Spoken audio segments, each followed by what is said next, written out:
Dear student, आज elasticity of demand के अंतर्गत हम मांग की लोच को मापने की विधियों का अध्ययन करेंगे। और वीडियो को शुरू करने से पहले अगर आप मेरे चैनल पर नए हैं तो चैनल को सब्सक्राइब करें, लाइक करें, कमेंट करें, शेयर करें, बेल आइकन का बटन अवश्य दबाएं। चलिए वीडियो स्टार्ट करते हैं। तो देखिए, सर्वप्रथम मांग की लोच को मापने की विधियां। मांग की लोच को मापने की विधियां।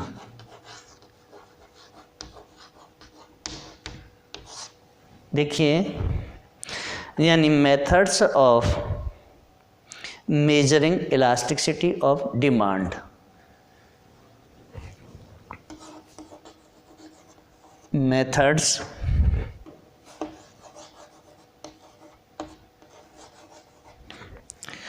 for measuring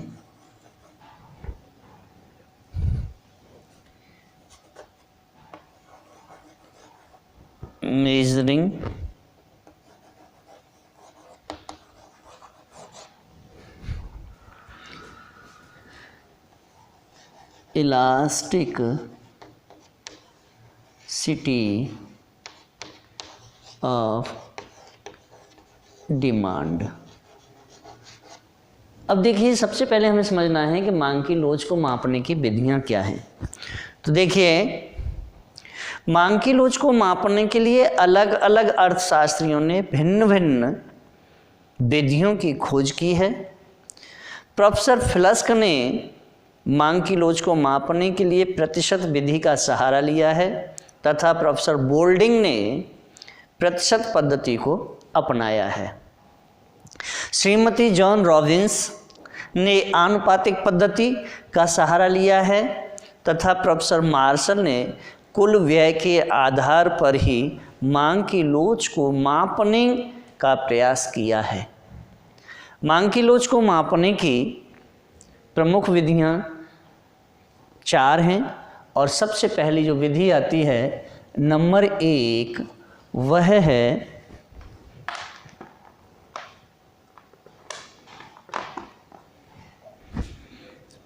फ्लस्क की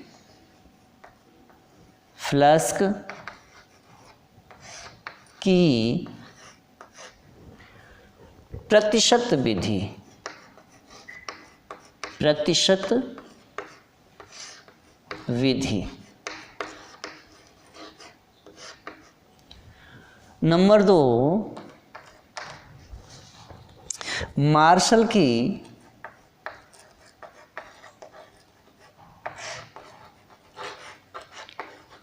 कुल व्यय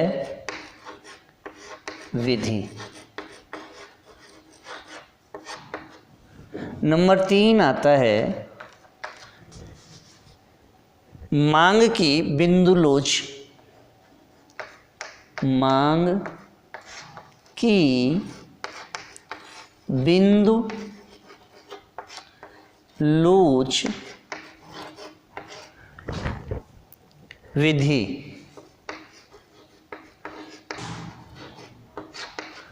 नंबर 4, मांग की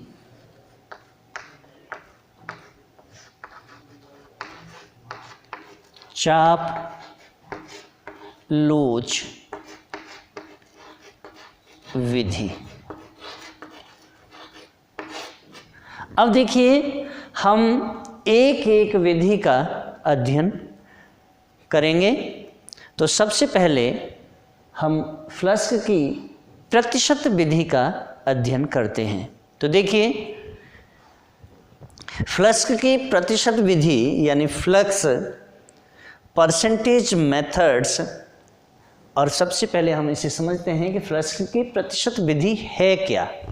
तो देखिए, इस विधि के अंतर्गत कीमत में प्रतिशत परिवर्तन की तुलना में मांग में होने वाले प्रतिशत परिवर्तनों से करते हैं। अगर कीमत की अपेक्षा मांग में प्रतिशत परिवर्तन अधिक है तो मांग अधिक लोचदार होती है। यदि मांग में प्रतिशत परिवर्तन कीमत में प्रतिशत परिवर्तन के बराबर है तो लोचदार, और अगर कीमत में प्रतिशत परिवर्तन मांग में परिवर्तन की अपेक्षा अधिक है तो मांग कम लोचदार या बेलोचदार कहलाती है। और इसको निकालने का जो सूत्र है वह है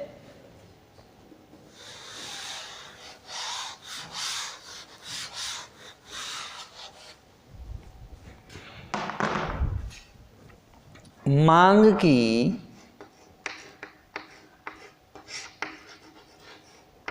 मूल्य लोच,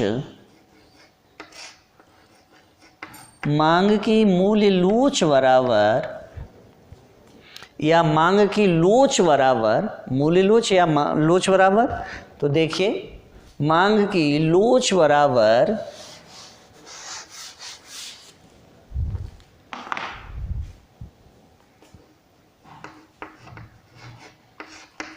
क्या होगा, मांग में प्रतिशत परिवर्तन, मांग में प्रतिशत परिवर्तन अपॉन कीमत में प्रतिशत परिवर्तन। यह इसका सूत्र है। और इस सूत्र के अनुसार अब हम मांग को, यानी मांग की पहली जो लोच है उसे ज्ञात करते हैं। और पहली लोच है लोचदार मांग, लोचदार मांग। अब देखिए सबसे पहले हमें समझना है कि लोचदार मांग है क्या। देखिए यदि किसी वस्तु के मूल्य में जितने प्रतिशत परिवर्तन होता है उतने ही प्रतिशत परिवर्तन वस्तु की मांग में होता है तो वस्तु की मांग की लोचदार मांग कहलाती है। अब देखिए इसे कैसे समझेंगे, यानी P price is equal to 10 यानी 10 रुपये है, कीमत 10 रुपये है, डेल्टा P यानी परिवर्तित जो मांग है वो 12 रुपये है। अब देखिए मांग में परिवर्तन कर दिया यानी 10 से 12 रुपये कर दी, तो वहीं जो क्वांटिटी है किसी वस्तु की जो मांग है वह है 10 रुपये पर 5 इकाइयों के बराबर और 12 रुपये पर यानी डेल्टा Q बराबर 4 इकाइयाँ। यानी जब 10 रुपये किसी वस्तु की कीमत थी तब उस वस्तु की जो मांग थी वो 5 इकाइयों के बराबर थी। कीमत में हमने परिवर्तन किया यानी डेल्टा P, और जब कीमत में परिवर्तन किया 10 से 12 रुपये जब किसी वस्तु की कीमत की गई तो उस वस्तु की जो मांग है वह मांग 5 से घटकर 4 इकाइयों के बराबर हो गई है। अब देखिए मांग की हम अब लोच निकालें तो मांग की लोच निकालने का सूत्र क्या है, यानी मांग की लोच बराबर मांग में प्रतिशत परिवर्तन अपॉन कीमत में प्रतिशत परिवर्तन। तो सेम कंडीशन रख लीजिए मांग की लोच निकालने के लिए, यानी elasticity of price is equal to, अब देखिए यहाँ देखिए और यहाँ भी देखिए, इसमें भी 20% का परिवर्तन होता है और इसमें भी 20% का परिवर्तन होता है।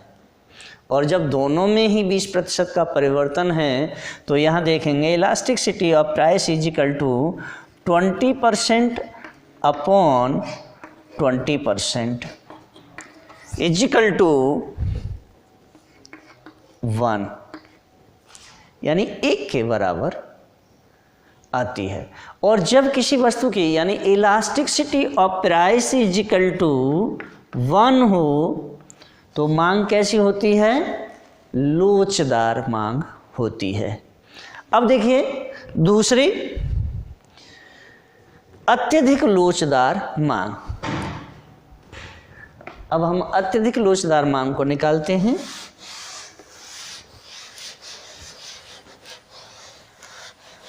और बी पॉइंट है अत्यधिक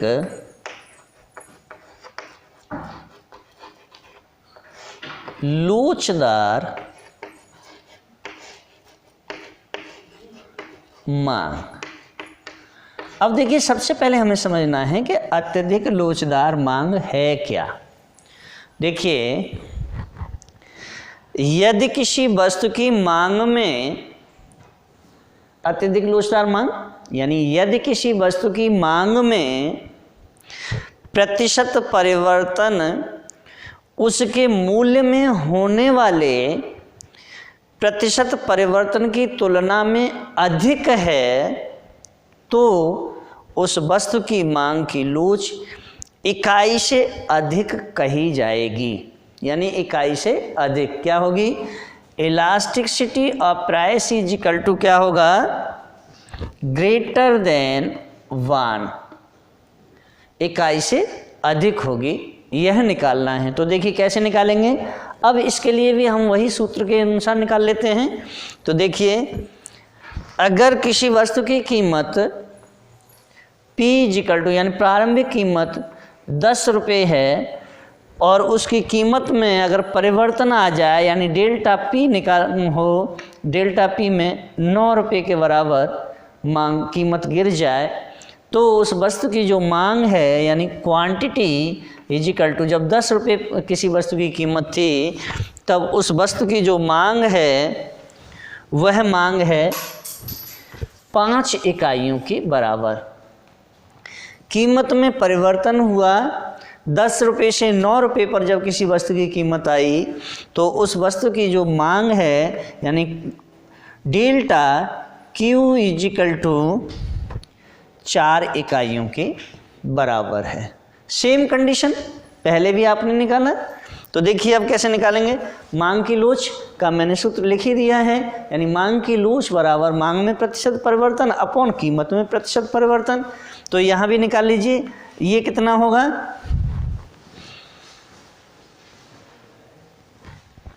यह एक में 20% का परिवर्तन है और एक में 10% का परिवर्तन है। तो निकाल लीजिए, यानी elasticity of price is equal to क्या होगा? 20/10 is equal to 20% upon 10% is equal to क्या हो जाएगा? 2, अर्थात elasticity of price is equal to greater than 1। अब ये अत्यधिक लोचदार मांग को भी ज्ञात कर लिया। अब तीसरी जो मांग है फ्लस्क की वह है बेलोचदार मांग। चलिए अब तीसरी हम बेलोचदार मांग को ज्ञात करते हैं। देखिए बेलोचदार मांग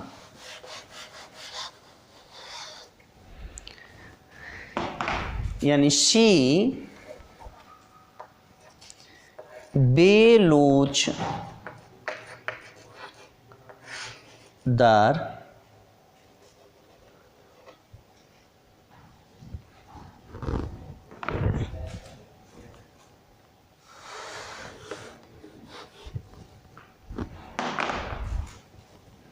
बेलोचदार मांग।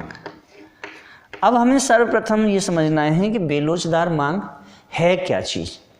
तो चलिए, यदि किसी वस्तु की मांग में प्रतिशत परिवर्तन इसके मूल्य में होने वाले प्रतिशत परिवर्तन की तुलना में कम होता है तो ऐसी वस्तु की मांग की लोच इकाई से कम कही जाएगी। फिर से आप समझें कि यदि किसी वस्तु की मांग में प्रतिशत परिवर्तन इसके मूल्य में होने वाले प्रतिशत परिवर्तन की तुलना में कम है तो ऐसी वस्तु की मांग की लोच इकाई से कम कही जाएगी। जैसे अब देखिए कैसे निकालेंगे इसे। तो सेम प्रोसेस, इसका सूत्र मैंने लिख ही दिया है, यानी मांग की लोच बराबर मांग में प्रतिशत परिवर्तन अपॉन कीमत में प्रतिशत परिवर्तन। तो चलिए इसे भी ज्ञात कर लेते हैं। यानी जब किसी वस्तु की कीमत P = 10 रुपये है और कीमत में परिवर्तन, तब उस वस्तु की जो मांग है यानी जो क्वांटिटी है या जो मात्रा है वह है 5 के बराबर, यानी 5 इकाइयाँ। 10 रुपये जब किसी वस्तु की कीमत है तब उस वस्तु की जो मांग है वो 5 इकाइयों के बराबर है। अब देखिए कीमत में हमने परिवर्तन कर दिया, और परिवर्तन जब करते हैं तो उसे डेल्टा से रिप्रेजेंट करते हैं। तो डेल्टा P = क्या होगा, यहाँ कीमत में परिवर्तन किया और 6 रुपये उसकी मांग घटा करके कर दी, कीमत कर दी है, सॉरी मांग नहीं, कीमत को घटा दिया, 6 रुपये कर दिया है। तो इस वस्तु की कीमत में यानी जो मांग है उस मांग में भी परिवर्तन हो जाता है, तो उसे भी हम डेल्टा से रिप्रेजेंट कर देते हैं। और डेल्टा Q = क्या हो जाएगा, यह होगा 6 इकाइयों के बराबर। अब देखिए मांग की जो लोच है वह लोच यहाँ देखिए 4 यानी 40% हो गया, और यहाँ देखेंगे तो यहाँ जो आएगा प्रतिशत परिवर्तन वह 20 ही हो जाएगा, यानी 20% हो गया। अब आप ये देखिए कि जब हम मांग की लोच निकालते हैं तो मांग की लोच क्या होती है, मांग की लोच बराबर मांग में प्रतिशत परिवर्तन अपॉन कीमत में प्रतिशत परिवर्तन।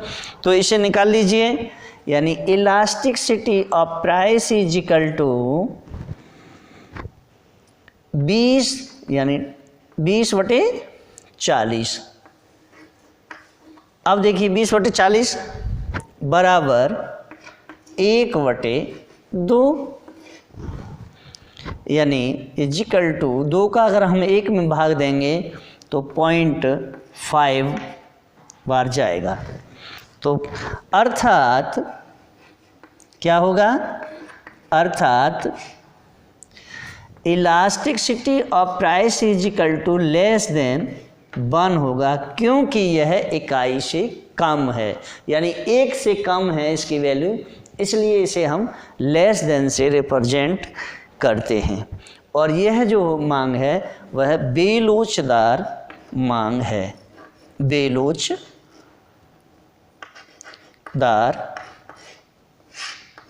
मांग की लोच। अब इसके बाद में हमने फ्लस्क की प्रतिशत विधि का आपको अध्ययन कराया है। अब नेक्स्ट जो अध्ययन हम करेंगे वह मार्शल की कुल व्यय विधि का अध्ययन करते हैं। तो चलिए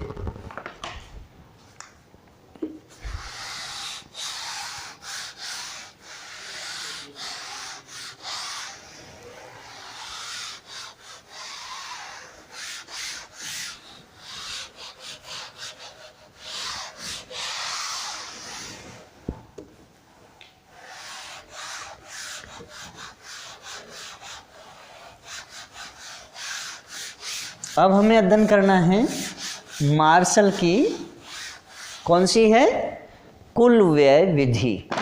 तो देखिए मार्शल की हम कुल व्यय विधि का अध्ययन करते हैं। अब नंबर 2, मार्शल की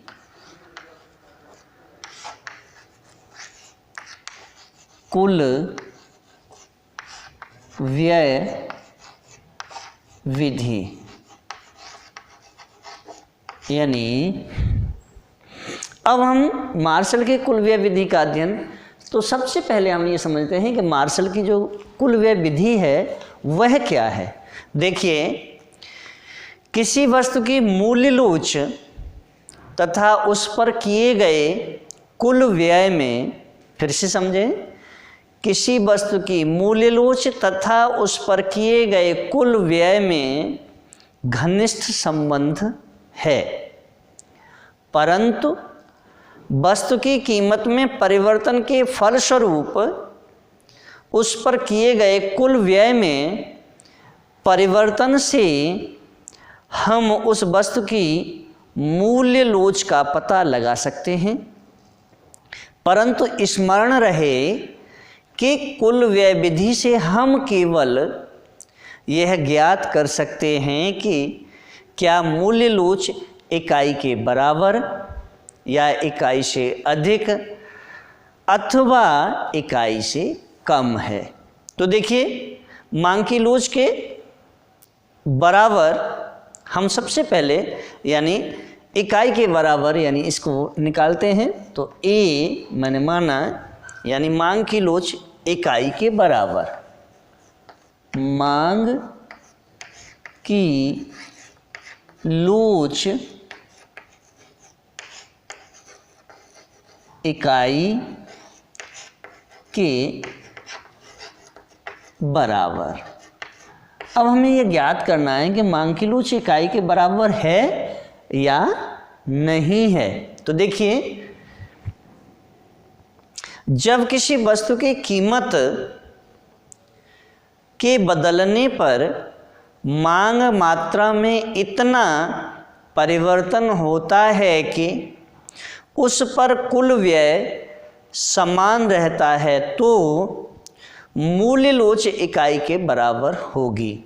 फिर से एक बार समझें कि जब किसी वस्तु की कीमत के बदलने पर मांग मात्रा में इतना परिवर्तन होता है कि उस पर कुल व्यय समान रहता है, तो मूल्य लोच इकाई के बराबर होगी।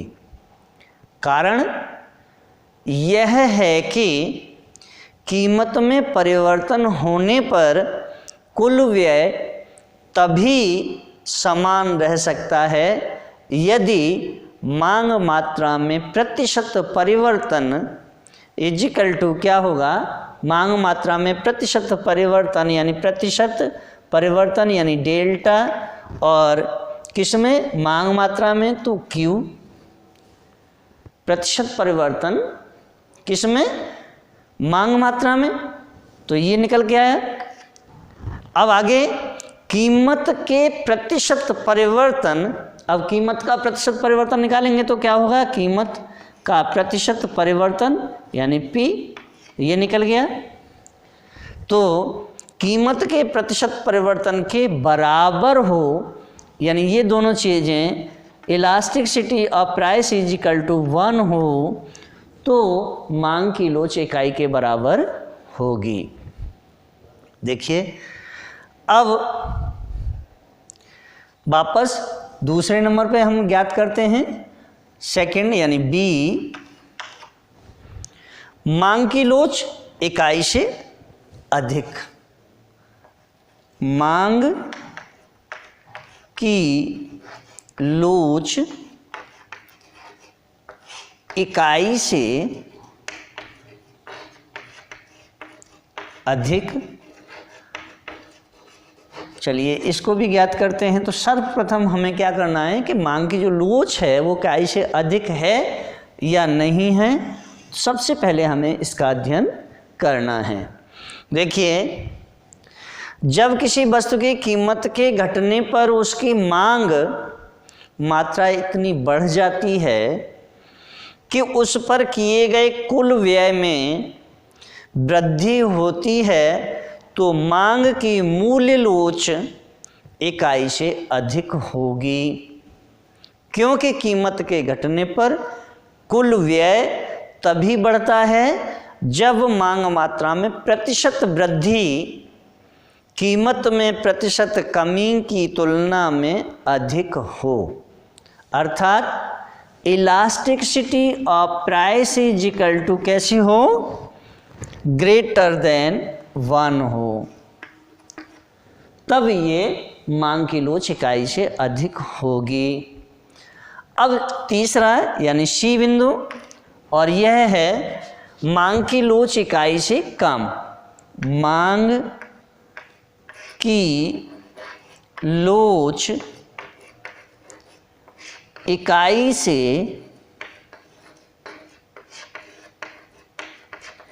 कम।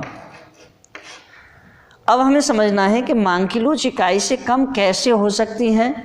तो देखिए, यदि किसी वस्तु की कीमत के घटने पर, या फिर से देखें, यदि किसी वस्तु की कीमत के घटने से कुल व्यय में कमी होती है तो मूल्य लोच इकाई से कम होगी। ऐसा इसलिए होता है कि कीमत के घटने से वस्तु पर किए गए कुल व्यय में कमी तभी होगी जब कीमत में प्रतिशत कमी की तुलना में मांग मात्रा में प्रतिशत वृद्धि होगी। अर्थात क्या होगा, elasticity of price is equal to less than 1। अब भाई देखिए, elasticity of price is equal to 1, elasticity of price is equal to greater than 1, elasticity of price is equal to less than 1, यानी मांग की लोच इकाई के बराबर, मांग की लोच इकाई से अधिक, मांग की लोच इकाई से कम। अब हम इस चीज़ को अच्छी तरीक़ा से क्लियर करने के लिए हम एक रेखा चित्र का निर्माण करेंगे और प्रत्येक स्टेज को अलग अलग डिफाइन करेंगे। तो देखिए, सर्वप्रथम हमें एक रेखा चित्र का निर्माण करना है। और देखिए,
मूल बिंदु O, X axis, D demand curve,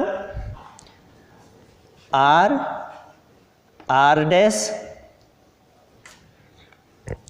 P dash, Q dash, या आप ये भी बोल सकते हैं कि R1, P1, Q1। और यह है क्वांटिटी,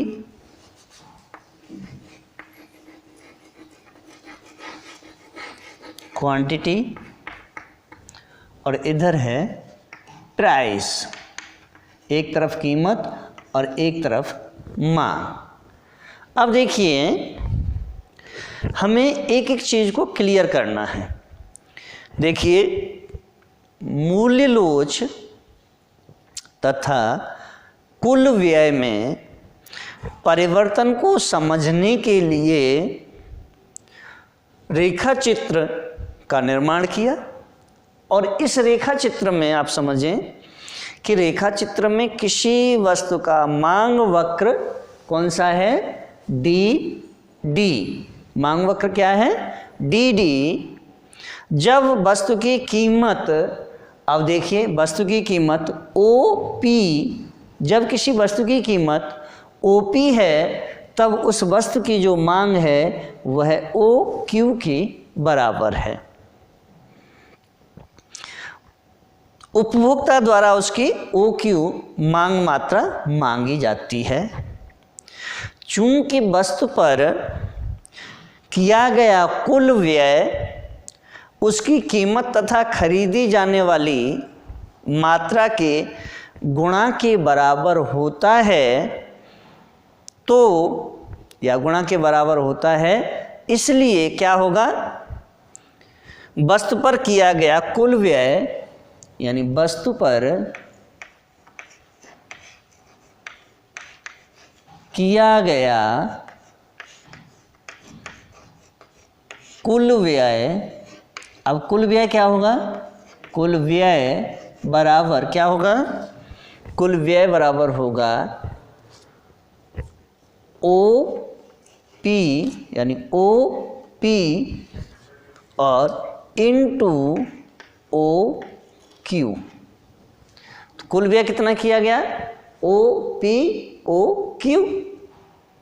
या ये कहें कि ओ पी और पी आर, ये हमने कुल व्यय किया है।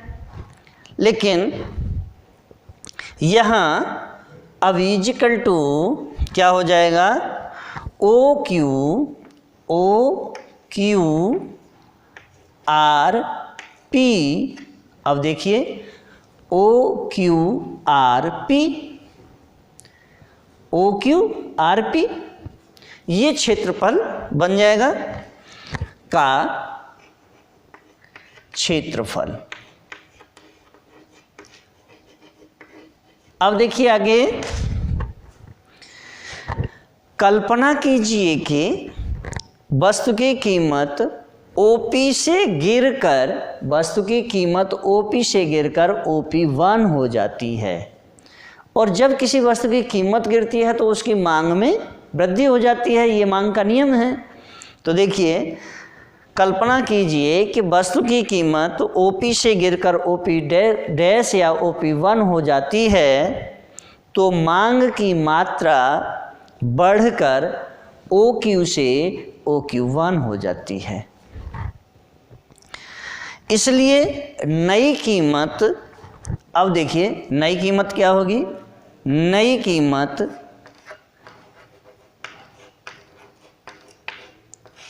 क्या है? नई कीमत OP1 पर कुल व्यय क्या होगा भाई? देखिए OP पर कुल व्यय क्या होगा? OP1 into OQ1, OP1 OQ1। अब यानी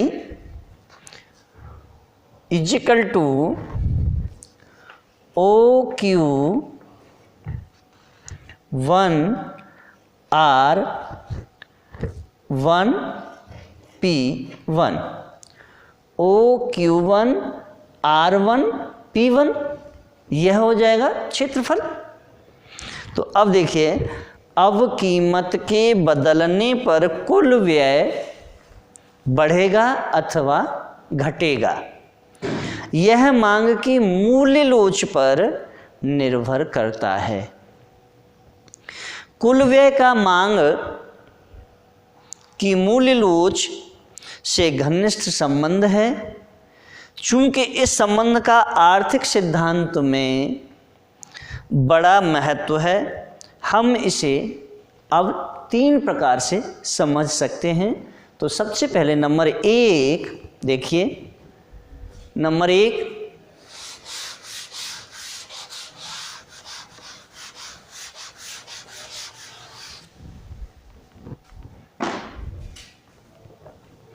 नंबर 1, जब मांग की लोच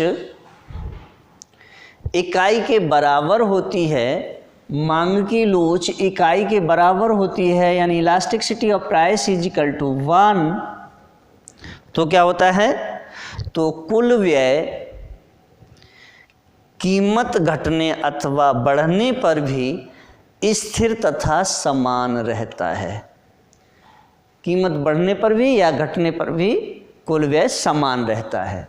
नंबर 2, और नंबर 2 में क्या है, जब मांग की मूल्य लोच इकाई से अधिक होती है, यानी elasticity of price is equal to greater than 1, तो देखिए कीमत के घटने पर कुल व्यय बढ़ता है तथा कीमत के बढ़ने पर घटता है।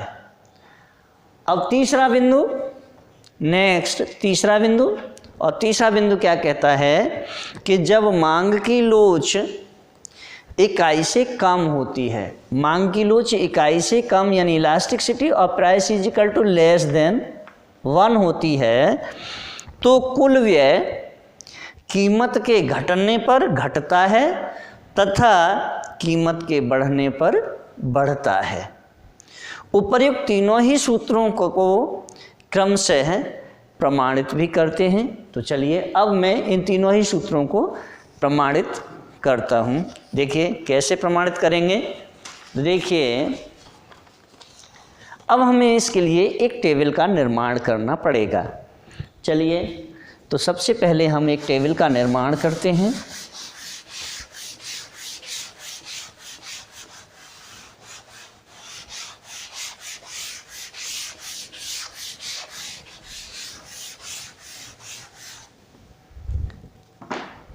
देखिए मांग की मूल्य लोच, मांग की मूल्य लोच, और मांग की मूल्य लोच को हम किससे रिप्रेजेंट करते हैं, ईपी से। मांग की मूल्य लोच यानी ईपी तथा अब क्या है, कुल व्यय, कुल व्यय, और कुल व्यय को हम इंग्लिश में क्या बोलते हैं, टोटल एक्सपेंडिचर। तो इसे हम टीई में संबंध। अब हमें ये देखना है कि इनमें संबंध क्या है। तो देखिए मांग की लोच तथा कुल व्यय में दोनों में आपस में संबंध क्या है, और इसके लिए हमने एक टेबल का निर्माण किया है। तो वो देखिए टेबल का निर्माण करते हैं, और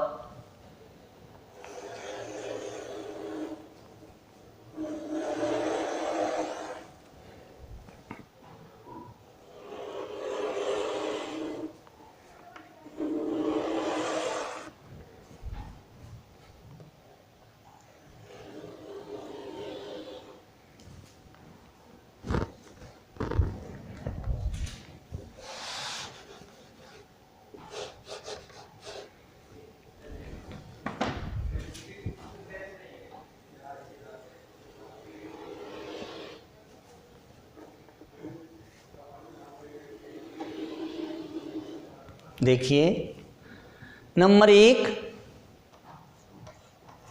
और सबसे पहले कीमत के घटने पर, कीमत के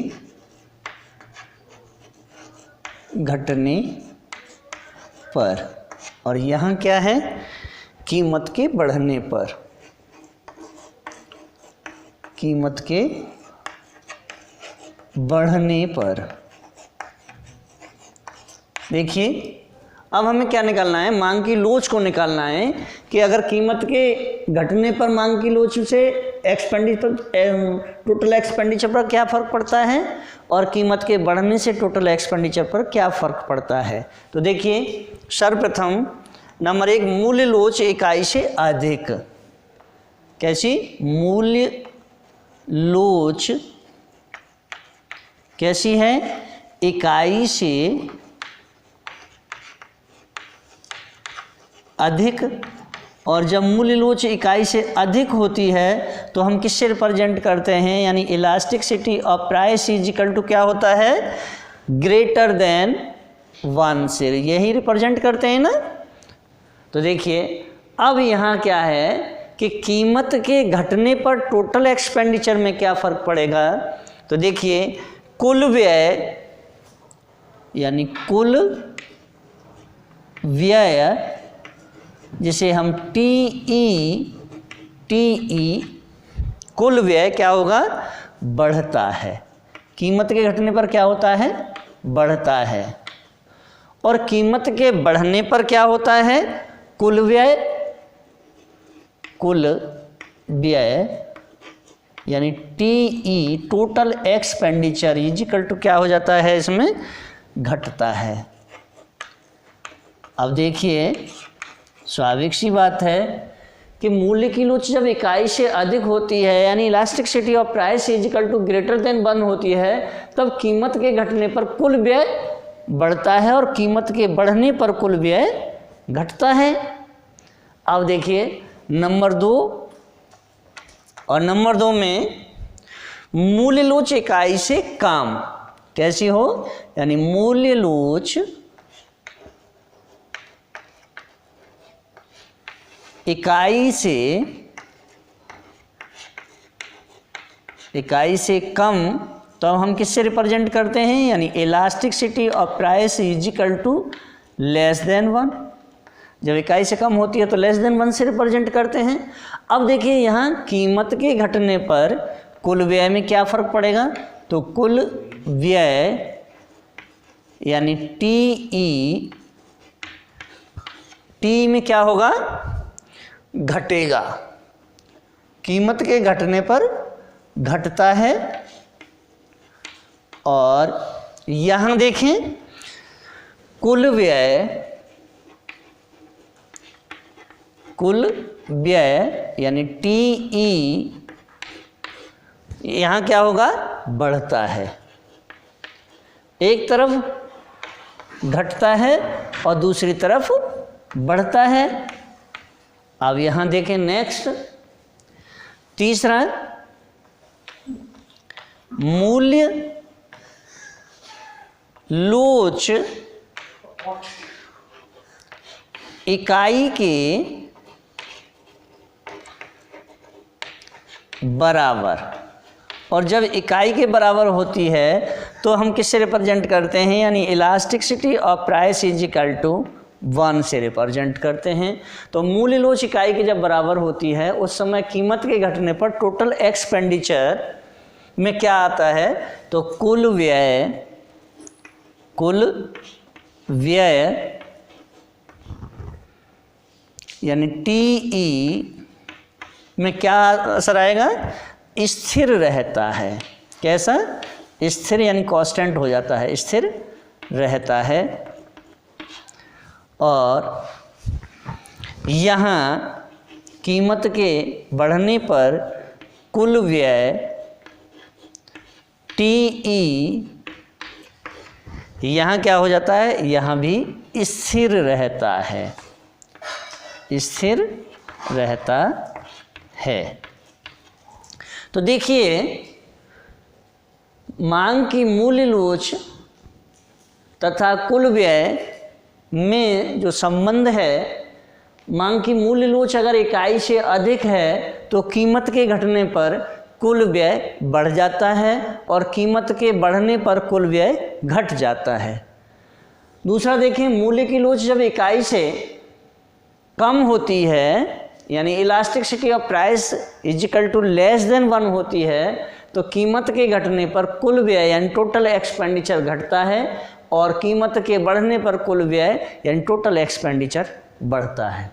लेकिन जब तीसरा नंबर आता है elasticity of price is equal to 1 यानी मूल्य लोच इकाई के बराबर जब होती है तो कुल व्यय कीमत के घटने पर स्थिर रहेगा और कीमत के बढ़ने पर भी स्थिर रहेगा। क्यों रहता है भाई? तो मांग की मूल्य लोच को अब इसके लिए भी हमने देखें एक रेखा चित्र का निर्माण करते हैं, तो इसे भी क्लियर कर देते हैं। अब हम इसे हटाते हैं। देखें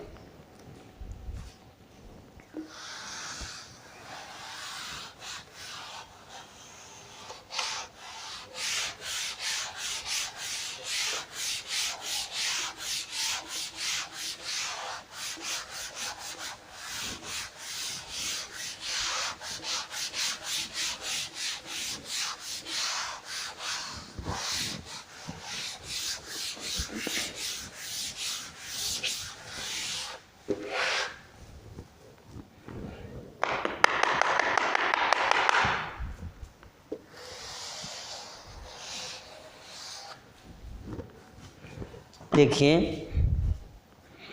मांग की मूल्यलोच तथा व्यय में संबंध का स्पष्टीकरण हमें करना है। और जब स्पष्टीकरण करेंगे तो सबसे पहले हम एक रेखा चित्र का निर्माण करते हैं। देखिए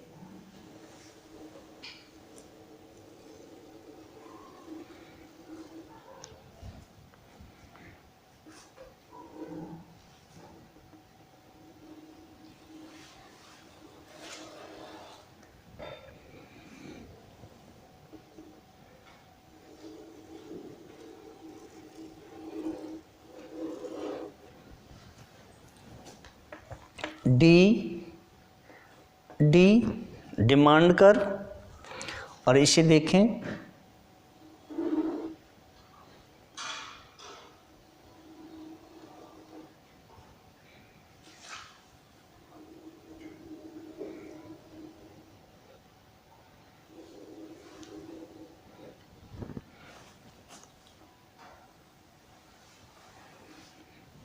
डेल्टा, इसे हम रिप्रेजेंट करते हैं डेल्टा पी से, और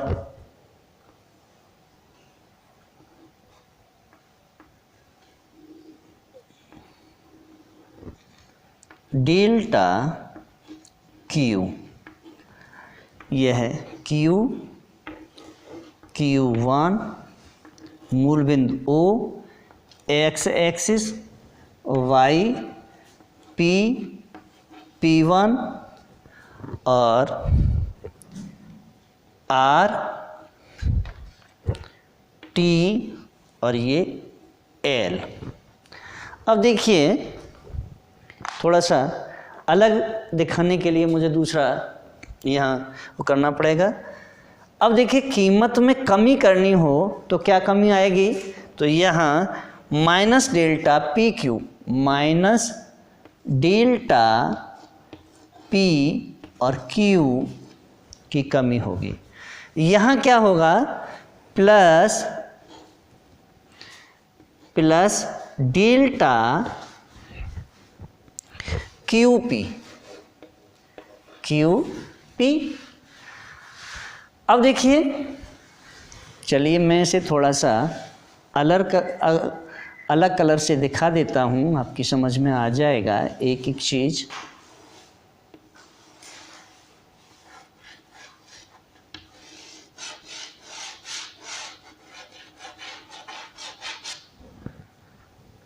यहाँ भी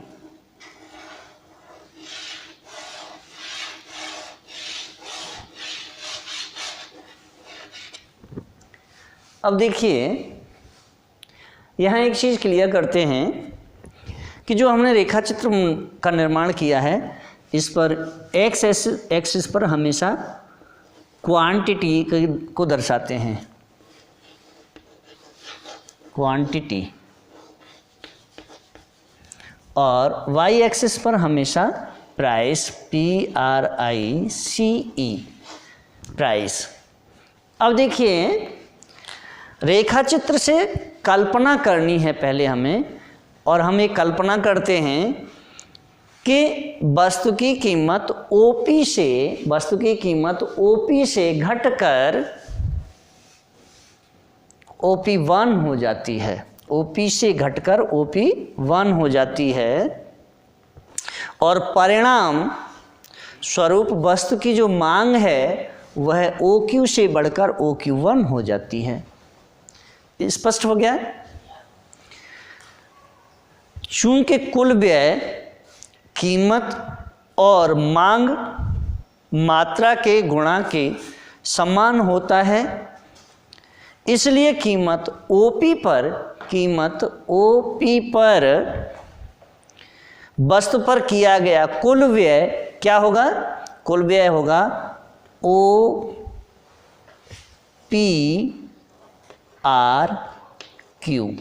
यानी कुल व्यय जो किया है OPRQ के बराबर हमने कुल व्यय किसी वस्तु पर किया है। अब देखिए जो एक क्षेत्र के बराबर है यानी OPRQ, ये एक क्षेत्र हो गया। नेक्स्ट, और कीमत OP1 पर यह कीमत, अब OP1 पर देखें तो OP1 पर क्या होगा? OP1 पर OP1 R1 और Q1 हो जाएगा, R1 Q1 के बराबर, या ये कहें, सॉरी यहाँ T दिखाया है, मैं जब T दिखाया है तो हमें यहाँ T दिखाना है। तो देखिए OP1 TQ1, OP1 TQ1 के बराबर क्षेत्र होगा, के समान होगा, जबकि कीमत में कमी अब देखिए कीमत में कमी कितनी की है? तो P से P1 पे लेके आए हैं, तो जो कीमत में कमी की है वह हमने की है माइनस डेल्टा P और Q के बराबर, माइनस डेल्टा PQ के बराबर हमने कीमत में कमी की है, और वस्तु पर किए गए कुल व्यय को घटाती है, जो कि रेखा चित्र में माइनस डेल्टा PQ के समान है। वस्तु की मांग मात्रा में वृद्धि कुल व्यय को बढ़ाने की चेष्टा करेगी, और कुल व्यय में यह वृद्धि रेखा चित्र में किससे? डेल्टा यानी प्लस डेल्टा QP से दिखाई गई है, या QP के समान है। यदि वस्तु की कीमत घटने से कुल व्यय में शुद्ध वृद्धि होती है तो इसका तात्पर्य यह है कि मांग मात्रा में वृद्धि के कारण कुल व्यय में वृद्धि यानी plus delta QP plus delta QP plus delta QP, जो कि किसके बराबर? Q1 L, अब Q1 L और Q1, या ये कहें कि या ये जो हमने दिखाया है यह क्या होगा? QL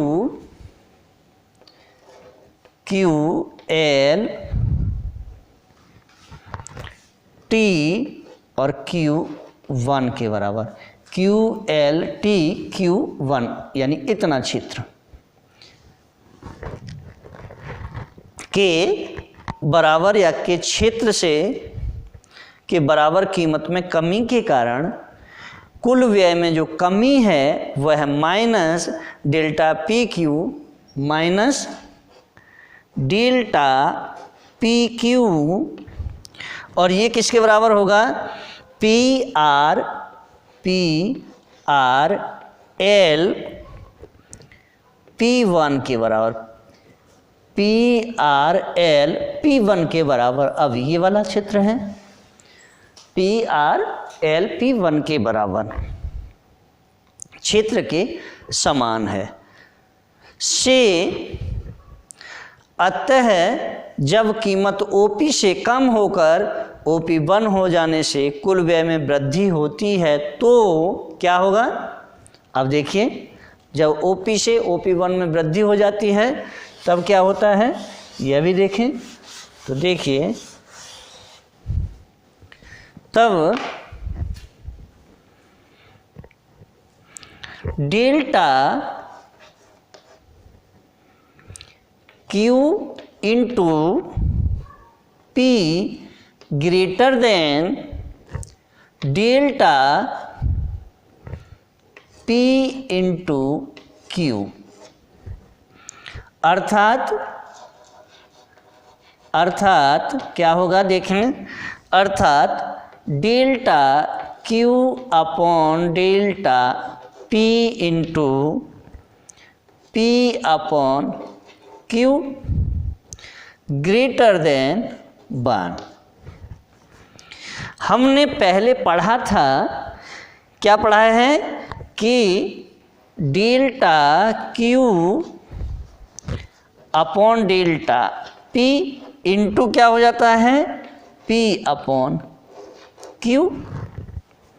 मांग की मूल्य लोच मूल्य का माप है और इससे निष्कर्ष निकलता है, क्या निकलता है कि delta Q upon delta P into P upon Q is equal to elasticity of price is equal to क्या हो जाएगा, ग्रेटर देन 1।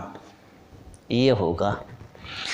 इस प्रकार यह सिद्ध होता है कि यदि कीमत के घटने पर वस्तु पर किए गए कुल व्यय में वृद्धि होती है तो मांग की मूल्य लोच इकाई से अधिक होगी। अब देखिए, मांग की मूल्य लोच इकाई से अधिक तो हमने निकाल के दे दी, अभी हमें क्या इकाई के बराबर भी निकालनी है या इकाई से कम भी निकालना है, या पहले हम इसका गणितीय रूप और सिद्ध कर लेते हैं।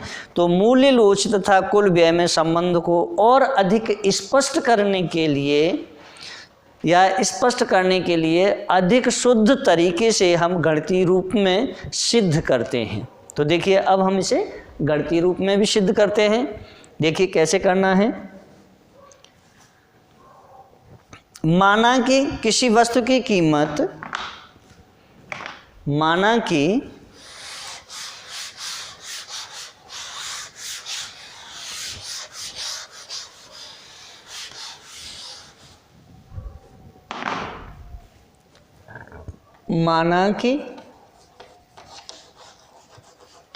किसी वस्तु की कीमत क्या है, माना कि किसी वस्तु की कीमत P से घटाकर P1 कर दी जाती है। क्या, P से घटाकर P1 कर देते हैं, P से घटाकर P1 हो गई है और परिणाम स्वरूप मांग की मात्रा Q से बढ़ाकर Q1 हो गई है। तब डेल्टा P वस्तु की कीमत में कमी को डेल्टा Q मांग की मात्रा में वृद्धि को दर्शाता है।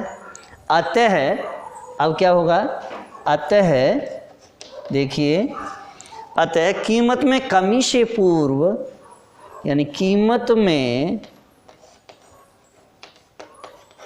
कमी से पूर्व क्या होगा, कमी से पूर्व कुल व्यय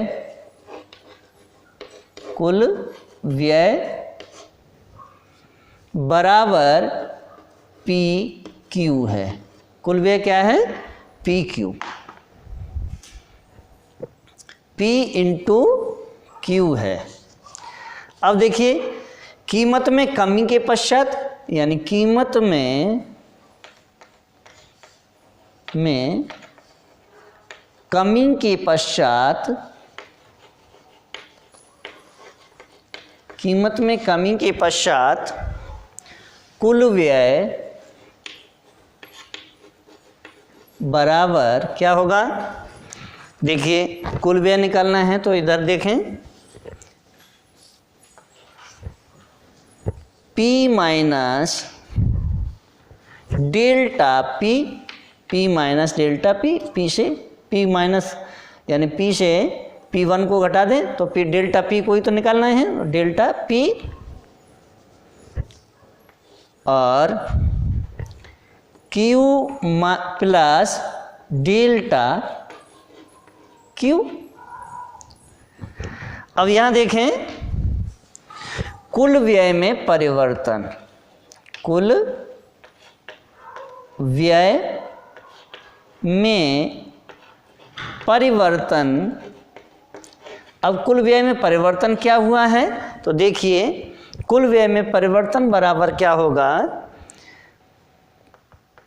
P माइनस डेल्टा P और Q minus plus delta Q minus PQ minus PQ is equal to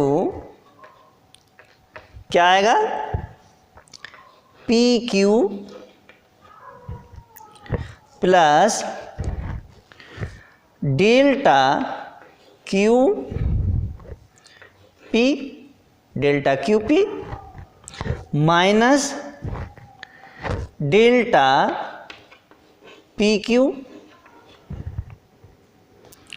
minus delta P into delta Q minus PQ। अब देखिए minus delta P into delta Q की बहुत तुच्छ मात्रा होने के कारण अपेक्षा की जाती है कि कुल व्यय में परिवर्तन इजिकल टू क्या हो जाएगा, परिवर्तन होगा, यानी परिवर्तन इजिकल टू क्या होगा, delta Q P minus delta PQ। कुल व्यय में वृद्धि तभी होगी जब डेल्टा Q इंटू P की मात्रा डेल्टा P इंटू Q से अधिक होती है। अतएव कुल व्यय में वृद्धि होने पर क्या होगा, कुल व्यय में वृद्धि होने पर delta Q into P greater than delta P into Q, अथवा क्या होगा देखें, अथवा delta Q upon delta P into P upon Q greater than 1, greater than 1। अब जगह नहीं है, थोड़ा सा ऊपर की तरफ ले लेते हैं इसे, ग्रेटर देन 1। तो delta Q upon delta P into P upon Q मांग की लोच यानी इलास्टिसिटी ऑफ प्राइस को मापता है। इसलिए क्या होगा, delta Q upon delta P into P upon Q is equal to क्या होगा, is equal to elasticity of price is equal to क्या हो जाएगा, ग्रेटर देन 1।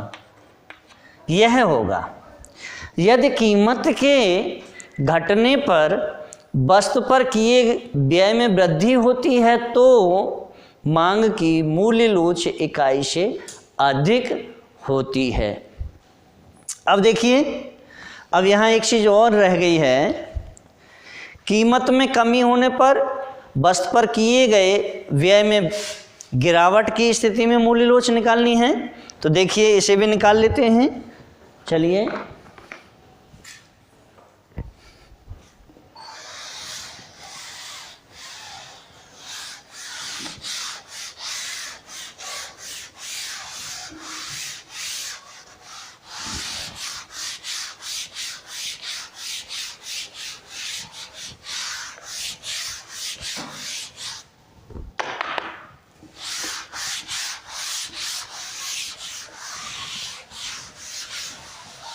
देखिए कीमत में कमी होने पर वस्तु पर किए गए व्यय में गिरावट की स्थिति में मूल्य लोच। देखिए अब इसके लिए मुझे एक फिर रेखा चित्र का निर्माण करना है। रेखा चित्र का निर्माण करते हैं। देखिए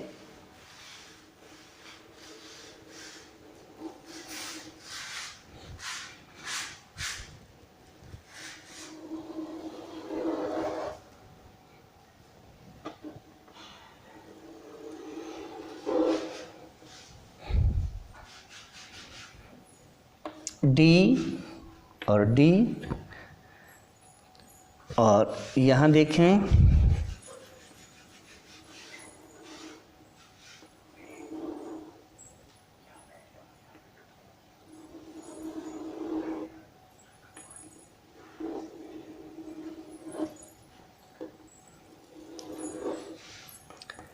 x O Y P P1 delta P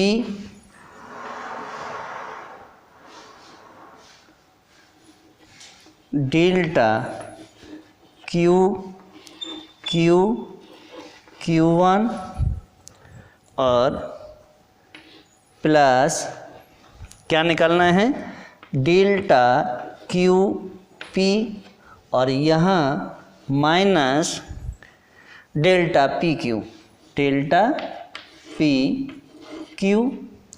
और देखिए आर और ये टी बिंदु है और quantity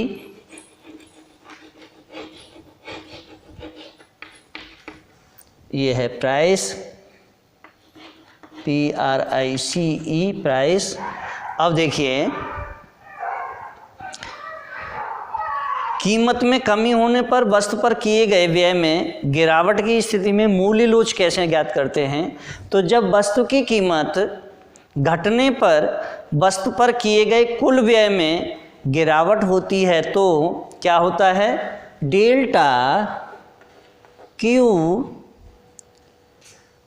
into P less than delta P into Q. अर्थात क्या निकलेगा, अर्थात delta Q upon delta P into P upon Q less than 1। तो delta Q upon delta P into P upon Q मूल्य लोच का माप है। किसका, मूल्य लोच का माप है। नेक्स्ट, जब delta Q upon delta P into P upon Q is equal to क्या होगा, elasticity of price is equal to less than 1, ये लेस देन 1 के बराबर होगा। अब देखिए, अब इसके बाद कीमत में कमी होने पर किए गए कुल व्यय के स्थिर रहने की स्थिति में मूल्य लोच को निकालते हैं। तो देखिए इसके लिए क्या करना है, यहाँ देखें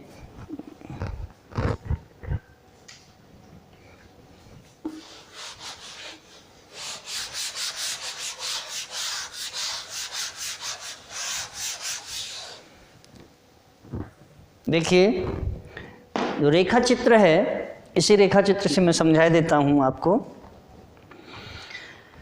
जब कीमत में कमी होने पर किए गए कुल व्यय के स्थिर रहने की स्थिति में मूल्य लोच कैसे ज्ञात करते हैं, पहले ये समझते हैं।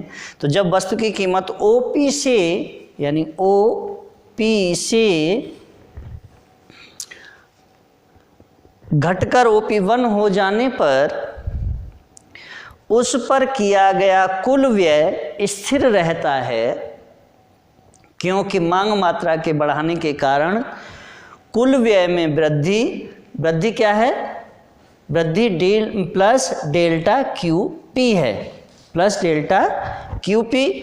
और वस्तु की कीमत के घटने के कारण व्यय में जो कमी होती है वह कमी है माइनस डेल्टा PQ के समान है। इस प्रकार कीमत के घटने पर कुल व्यय के स्थिर रहने का अर्थ यह है कि delta Q into P is equal to delta P into Q,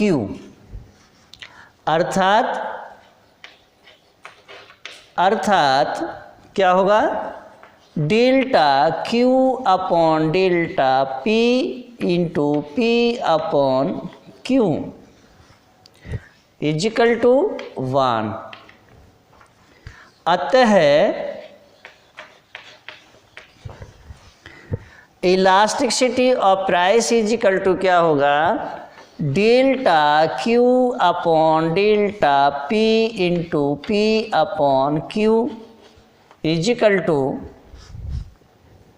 1, is equal to 1। अब देखिए ये 1 कैसे है।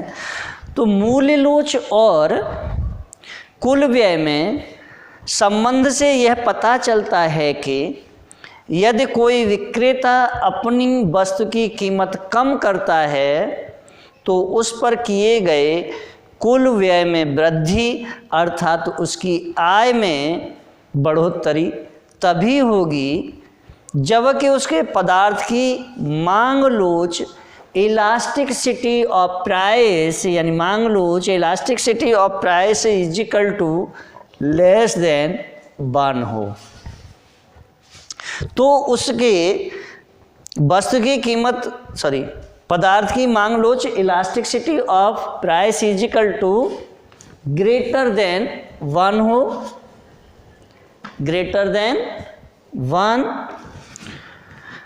इसके विपरीत यदि उसके पदार्थ की मांग बेलोचदार यानी elasticity of price is equal to less than 1 है तो उसके वस्तु की कीमत घटने पर उपभोक्ता द्वारा उस पर किया गया कुल व्यय तथा विक्रेताओं अथवा उत्पादकों की आय में कमी होगी। दूसरी ओर अगर विक्रेता उत्पादक वस्तु की कीमत बढ़ाकर अपनी आय में वृद्धि करता है तो या वृद्धि करना चाहता है तो कीमत बढ़ाने से उसकी आय में वृद्धि तभी होगी जबकि उसके पदार्थ की मांग बेलोचदार अर्थात elasticity of price is equal to less than 1 होगी, लेस देन 1 होगी। अब इसको हम एक उदाहरण से समझते हैं। तो देखिए इसके लिए हमने एक उदाहरण तैयार किया है, उदाहरण से समझेंगे। अब मैं इसे हटाता हूँ।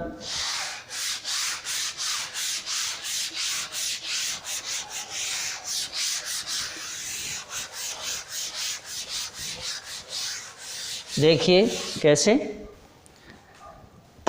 माना कि यानी एक विक्रेता अपने किसी कपड़े की कीमत 150 रुपये प्रति मीटर से घटाकर कितनी, पहले कीमत कितनी है आरंभिक, यानी आरंभिक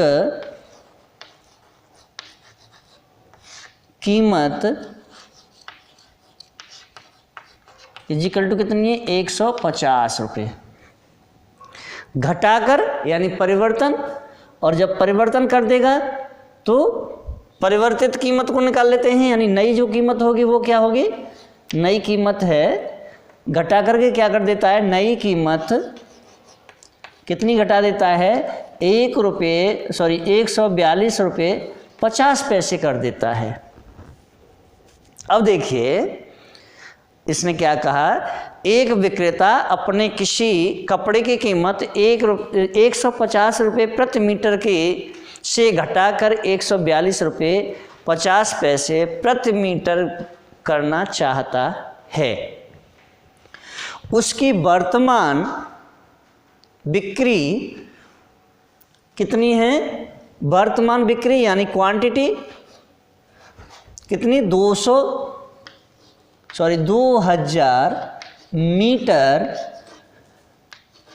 प्रति मास कितनी है, यानी पर मंथ 2000 मीटर कपड़ा बेच देता है।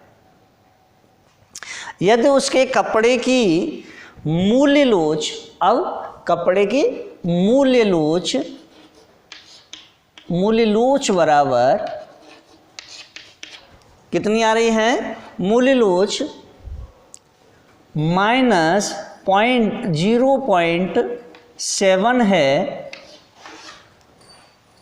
तो यह स्पष्ट करें कि नंबर 1 क्या स्पष्ट करना है, नंबर 1 क्या कीमत घटाने पर, क्या कीमत घटाने पर क्या होगा, उसकी कुल आय में, उसकी कुल आय में क्या वृद्धि होगी। एक तो हमें ये ज्ञात करना है, वृद्धि होगी।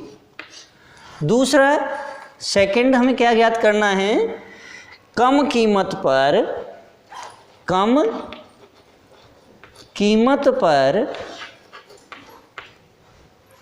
कपड़ा बेचने पर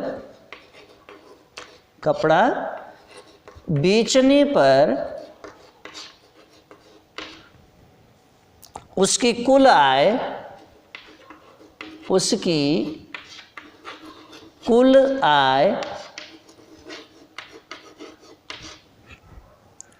कितनी होगी।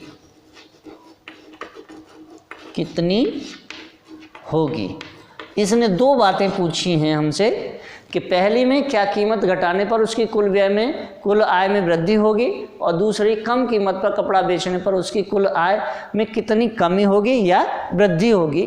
तो ये निकालना है, और इसको निकालने के लिए सर्वप्रथम हमें कीमत में प्रतिशत परिवर्तन को जानना अत्यावश्यक है। तो कीमत में प्रतिशत परिवर्तन कैसे निकालते हैं, यानी आरंभिक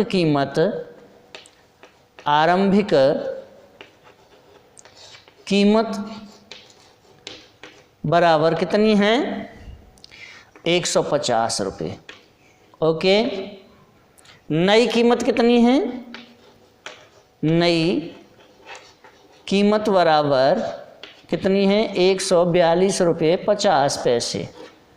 तो जो अंतर आया वो कितना आया 7 रुपये 50 पैसे के बराबर, 7 रुपये 50 पैसे अंतर आ गया। अब देखिए जो कीमत में परिवर्तन हुआ है, यानी कीमत में परिवर्तन बराबर कितना हुआ 7 रुपये 50 पैसे। अब हमें निकालना क्या है, निकालना है कीमत में प्रतिशत परिवर्तन। तो देखिए कीमत में प्रतिशत परिवर्तन बराबर क्या होगा, देखिए 7.5 बटे कितना है, पहले 150 था, गुणा 100, चूँकि हमें प्रतिशत परिवर्तन निकालना है। तो देखिए इस जीरो से ये जीरो कट गया, और इसका यहाँ से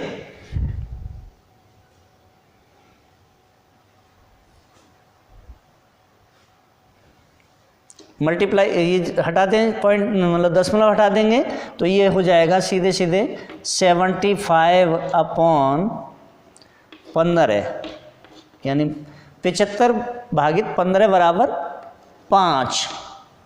ये 5 क्या है, 5 रुपये निकल के आया।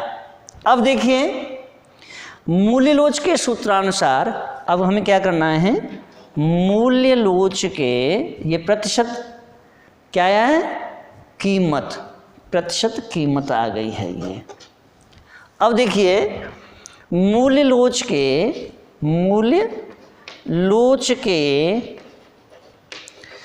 सूत्रानुसार क्या होगा, मूल्य लोच का सूत्र क्या है, यानी मूल्य लोच का सूत्र है यानी elasticity of price is equal to delta Q upon delta P into P upon Q, यही सूत्र है ना। तो देखिए निकाल लें।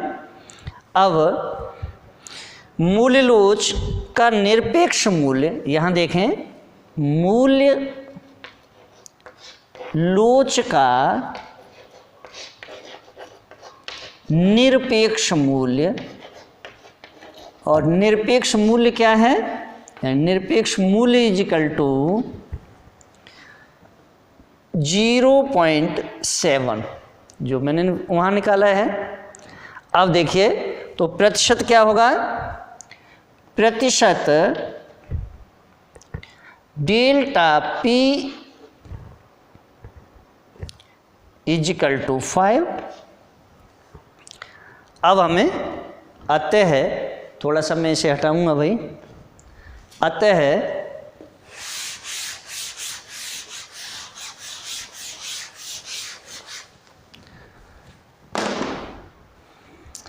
अतः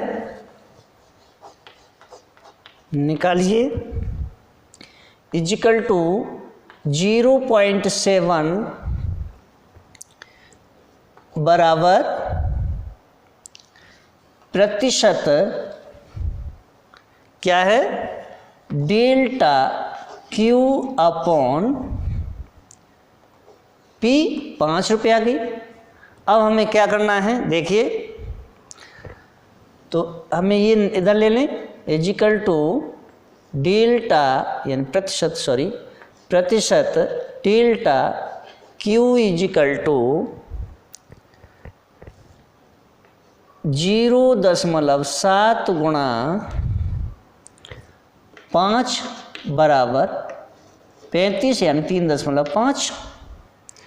अब जब 3.5 ये निकल के आया है तो अब हमें क्या निकालना है, कीमत में कमी से पूर्व कुल व्यय, कुल विक्रय। तो कीमत में कमी से पूर्व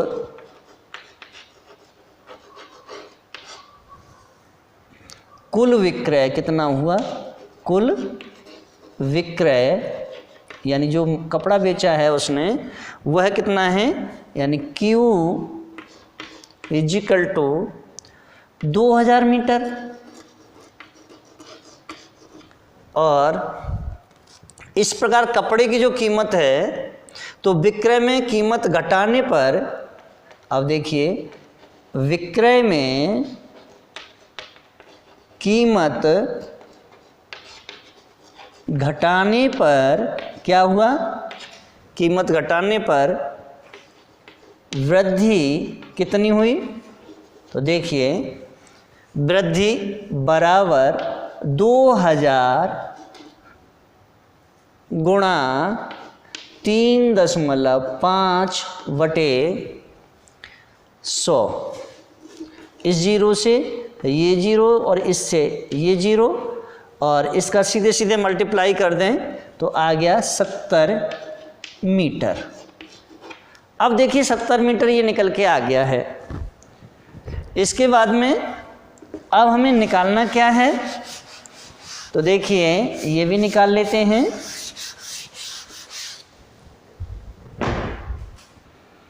इस प्रकार कपड़े की कीमत इस प्रकार कपड़े की कीमत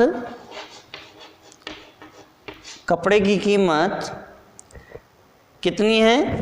150 रुपये प्रति मीटर है। प्रति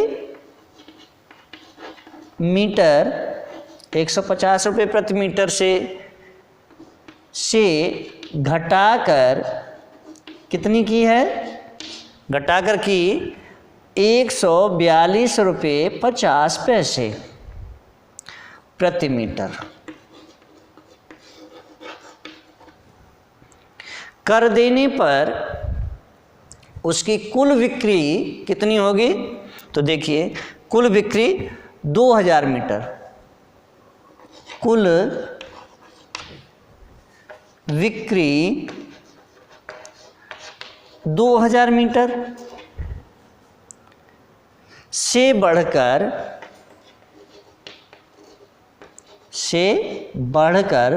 2070 मीटर हो जाती है। अब 2070 मीटर हो जाने से अब देखिए, कीमत कम करने से पूर्व अब निकालते हैं यहाँ, कीमत कम करने से पूर्व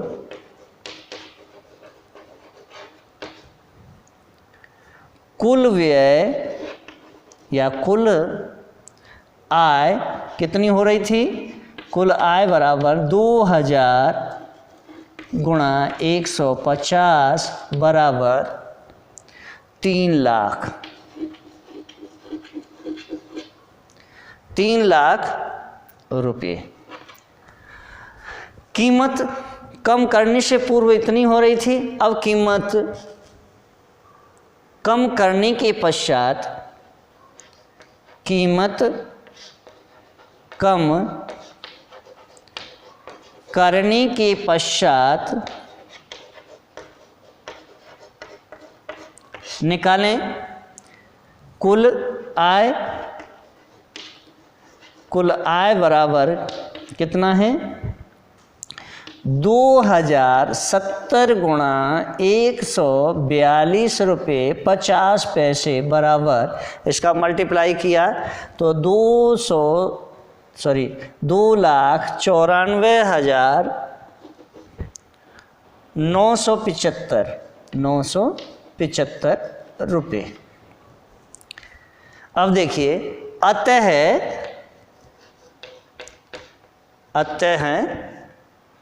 कुल आय क्या हुआ? 3 लाख रुपये से घटकर 3 लाख, इकाई, दहाई, सैकड़ा, हजार, 10,000, लाख, 3 लाख रुपये से घटकर कितनी हो गई है? 2,94,975 रुपये हो गई है।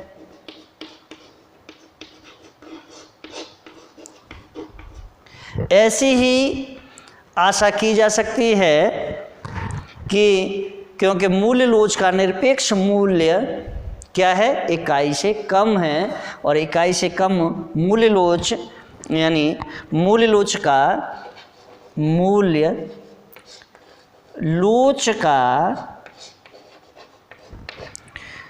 निरपेक्ष